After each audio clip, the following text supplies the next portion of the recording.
Welcome to EdTech Tuesday. I'm Jennifer Gibson. And I'm Rich Dixon. All right, Rich, it looks like we have something on the Constitution today. We do. There's a number of different apps that represent and provide a reference tool for the Constitution. And I've chosen to bring in a free app today.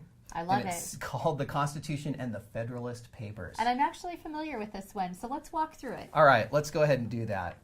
I'm going to go ahead and launch the app, which is listed just as Constitution on the iPad, so you won't see the full title that you will in the App Store. That happens a lot with the apps, so be sure to double check that. Yeah, absolutely. Well, take a look. First of all, within this, we get a little bit of information about the application itself. And what version are we reviewing today? 3.0. Okay, great. And we also can dive right in and we can take a look at different sections of this document, the Constitution. Can the font grow on this, or is it that small? It can, and this is one of the things that I like about this app in particular, is that if you are showing this on an overhead projector or, let's say, on an Apple TV to multiple students, you can simply tap the A button, and great. you can keep enlarging this font. That's super, because that small font is often hard for students, even just on an individual iPad. Yes. But this, even for projecting, is nice. And another thing that I really enjoy about this is that there's a little bit of a description and explanation, some annotation below each of the sections within the Constitution. And so that's another plus there as well. I'm going to leave the text this size for the rest of this. I'm noticing at the bottom, there's a couple of features there. There's a star, and it looks like there's a share button. You want to talk a little bit about that? Let's say we're working on this particular, understanding this part of the Constitution. I could favorite that so it's easy to come back to by clicking on the star. Nice. And I can do that on a couple of different sections. And then I can click on favorites up at the top, and it'll list multiple favorites. Sort of like bookmarking. It's like a bookmark, right. Exactly. Let's say that I want to share this out. For some reason, I either want to share this via email with a student who wasn't there, or as a student, perhaps there's some thoughts around this that I'm going to write in an email, but I specifically want to share this part of the Constitution.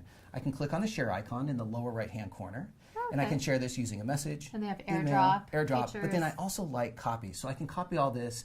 Let's say I'm using this inside of a project that's housed within Google Drive, for example. I can paste that text right within there. Let's take a look at a couple other things, because it's not just the Constitution.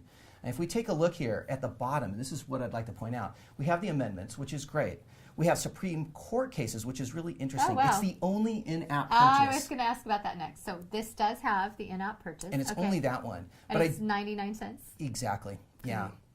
Interesting. Very, very interesting. We do have Madison's journal, and it's really, really interesting as we go through the entire time period in which this is being written. We get a little bit of an insider's view into what was happening at that time. Exactly, during the writing of this That's a really document. nice feature. We have the Federalist Papers with all 85 of the different papers that are listed here. That could be a whole year in itself. Exactly. So as a reference tool, this is really great and exhaustive.